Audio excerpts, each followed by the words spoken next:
Halo, selamat datang di Cerita Fanska. Buat yang belum kenal aku, kenalin dulu aku Fanska dan di sini aku bakal ngebahas tentang horor, misteri dan juga kasus-kasus kriminal. BTW kalian apa kabar? Semoga kalian baik-baik aja ya. Terima kasih sudah klik video aku karena aku mau ceritain satu tempat yang benar-benar jadi epic center horor yang ada di Malaysia. Kalau di Indonesia kan kita punya banyak banget ya tempat-tempat horor. Kalau misalkan di Malaysia itu juga ada satu gedung yang vibes-nya itu serem banget. Kalian udah pernah dengar belum yang namanya Hotel Amber Court? Kalau misalkan belum, aku mau ngebahas tentang Hotel Amber Court ya. Tapi sebelum aku ceritain, mending kalian siapin dulu cemilan sama makanan kalian. Terus duduk yang nyaman karena cerita ini bakalan lumayan panjang. Kita bakal bahas dulu mulai dari sejarahnya ya. Kenapa sih hotel ini tuh bisa angker banget sampai cerita-cerita yang pernah dialami oleh staff dan juga pengunjung-pengunjung yang ada di Hotel Amber Court. Oke, langsung aja nggak usah lama-lama. Sini aku ceritain.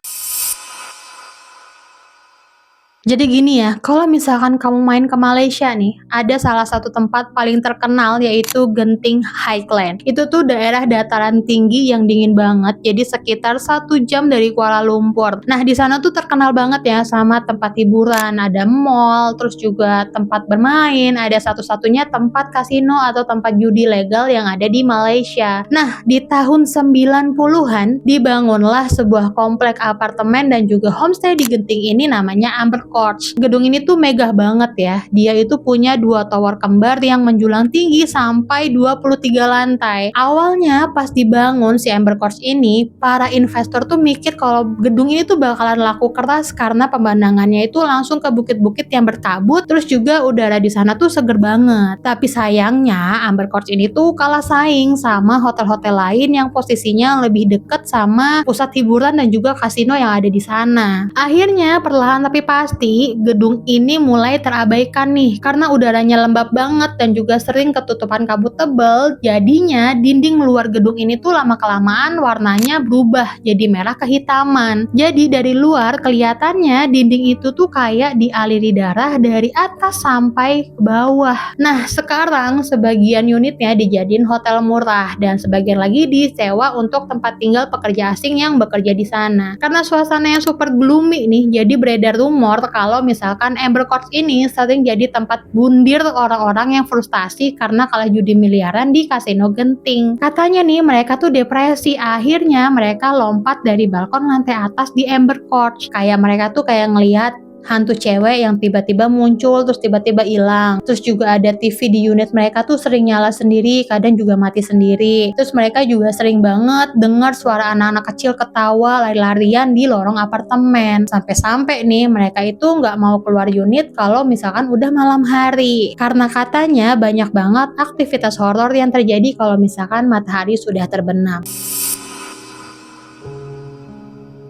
Karena saking banyaknya nih laporan-laporan horor dari para tamu, staf di sana tuh sebenarnya udah paham ya sama situasi gedung itu tuh seperti apa. Nah, kejadian yang paling terkenal di kalangan staf itu terjadi di tahun 2007 atau enggak di tahun 2008 lah. Jadi waktu itu banyak banget tamu yang komplain karena mereka itu melihat sosok hantu yang dijuluki Chinese Lady Ghost. Nah, sosok ini tuh wujudnya kayak wanita Tionghoa, rambutnya panjang, yang pakai baju tradisional Tionghoa warnanya merah menyala. Dan entah kenapa ya, hantu ini tuh hobi banget mondar-mandir di koridor lantai 8 atau nggak lantai 14 katanya. Saking seringnya muncul nih sampai bikin tamu tuh jantungan. Akhirnya manajemen hotel tuh akhirnya mutusin buat menutup total lantai 8 dan juga lantai 14. Nah, kamar-kamar yang di sana tuh digembok ya sama pihak hotel dan juga nggak boleh disewain lagi ke siapa-siapa. Jadi pihak hotel tuh mikirnya gini ya, kalau lantainya ditutup, hantunya itu nggak bisa kemana-mana. Jadi kayak cuma stuck aja di lantai 8 atau nggak di lantai 14. Padahal kan dia hantu ya, dia bisa tembus-tembus tembok gitu. Suatu malam nih, ada staf dapur namanya Tina. Dia disuruh ke ruangan penyimpanan di area dapur buat ngambil barang. Dapur hotel malam itu tuh lagi rame banget ya, karena lagi ada acara, jadi banyak yang masak. Pas Tina masuk ke ruangan, tiba-tiba pintunya ketutup sendiri. Awalnya Tina tuh mikir ya udahlah paling angin ya kan. Tapi pas Tina balik badan mau ngambil barang, tepat di depan mukanya ada si hantu wanita berbaju merah itu berdiri tegak sambil melotot ke arah Tina. Nah, Tina langsung kaku dong. Badannya langsung keringet dingin, bener-bener gak bisa gerak. Badannya tuh kayak kekunci gitu badannya. Begitu energinya balik, Tina langsung balik badan, terus dia langsung gedor-gedor pintu minta tolong, teriak histeris. Pas pintu kebuka nih, dia langsung lari nangis sesenggukan nemuin nemuin teman-temannya minta tolong. Tina cuma bisa nunjuk-nunjuk ke arah ruangan itu sambil bilang Chinese ghost gitu doang dia bisanya. Temannya Tina yang orang Filipina awalnya tuh mikir, paling juga Tina tuh cuma kecapean atau enggak halusinasi doang. Jadi dia jalanlah ke arah ruangan itu mau ngecek ya kan. Baru jalan selangkah lah, tiba-tiba dari dalam ruangan itu terdengar suara tangisan cewek yang melengking dan juga sedih banget. Jadi suaranya itu benar-benar bikin merinding dan suara itu tuh terdengar sama semua staf dapur yang ada di sana. Akhirnya malam itu juga semua staf kerjaannya ditinggal, dapur dikosongin, mereka milih pulang karena saking takutnya dengar suara itu. Pas mereka di depan hotel nih, mereka ketemu sama petugas security yang mau giliran piket malam. Nah, salah satu staf dapur itu ngasih tahu ke bapak security-nya. Jadi dia bilangnya gini, "Pak, jangan ke dapur ya, si hantu merah lagi turun ke bawah loh." Nah, si security awalnya sanksi. Dia mikir, masa iya sih hantunya turun? Kan biasanya cuma di lantai 8 atau enggak lantai 14 gitu, mikirnya si security. Karena penasaran nih, akhirnya security ini muter dong nyari asal suara itu. Tapi pas dia makin dekat sama dapur, dia dengar suara tangisan cewek. Tanpa basa-basi lagi, si security ini langsung lari keluar gedung hotel.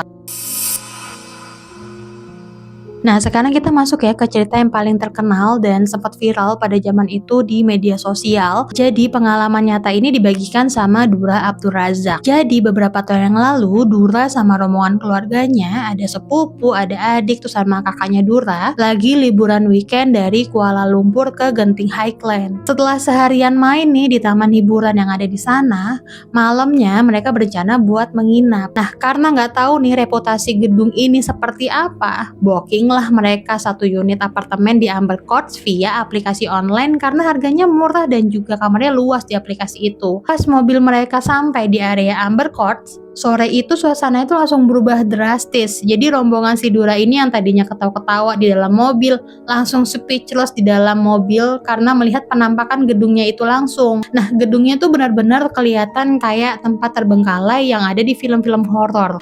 Tua, kusam, terus juga warna dindingnya tuh warna merah karena lumut. Adiknya Dura bahkan langsung bilang gini, "Kak, mendingan kita pulang aja yuk, mumpung masih sore nih, aku takut tahu." Semuanya setuju karena ngerasa vibes-nya tuh udah kayak bener-bener udah gak beres. Mereka langsung putar balik mobil, terus langsung pulang. Tapi anehnya, pas baru jalan beberapa menit nih keluar dari area itu, langit yang tadinya biasa aja langsung berubah dong, langsung mendung gelap, gerimis, terus kabutnya langsung tebel banget turun nutupin jalan sampai jarak pandangnya tuh 0, jadi nggak kelihatan apa-apa di bagian depan. Nah, bahaya banget kan buat turun gunung. Mau nggak mau nih dengan berat hati mereka terpaksa muter balik ke Amber Court demi keselamatannya mereka. Mereka parkir di basement. Pas di basement Dura agak tenang ya karena melihat ada beberapa mobil lain yang parkir di sana.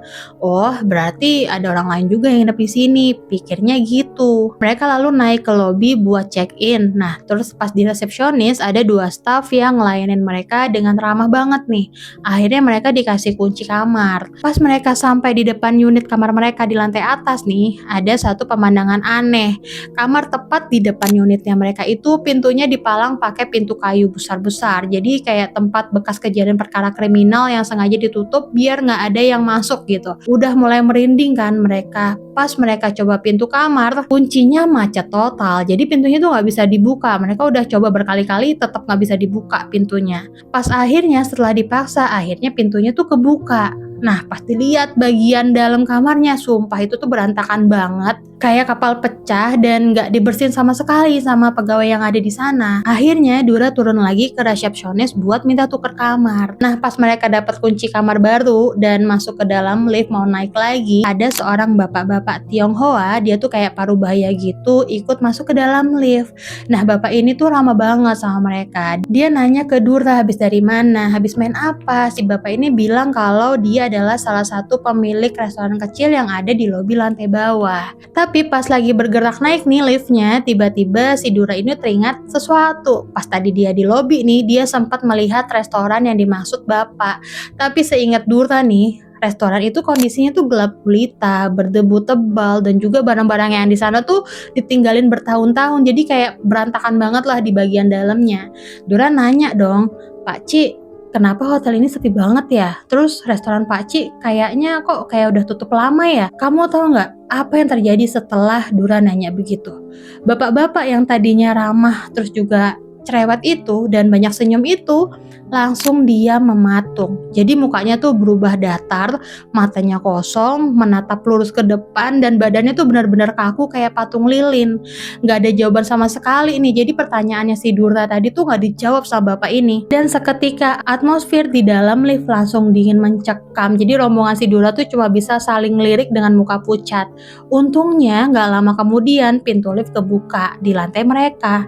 Tanpa nengok ke belakang nih, si Dura dan keluarganya langsung lari keluar lift, ninggalin si bapak yang masih berdiri kaku di dalam sana. Akhirnya mereka masuklah ke dalam kamar. Nah, kamar baru mereka nih untungnya bersih, luas, dan ada 2 kamar tidur. Ada dapur juga, terus ada ruang tamu, terus ada juga balkonnya. Hari udah mulai gelap ya, dan kabut di luar makin tebal. Mereka mencoba untuk tenang dan juga gantian untuk sholat maghrib. Salah satu sepupu Dura yang namanya Nazar, dia itu pamit untuk mandi duluan. Nah, pas si Nazar ini selesai mandi dan keluar dari kamar mandi, mukanya itu putih pucat kayak mayat gitu.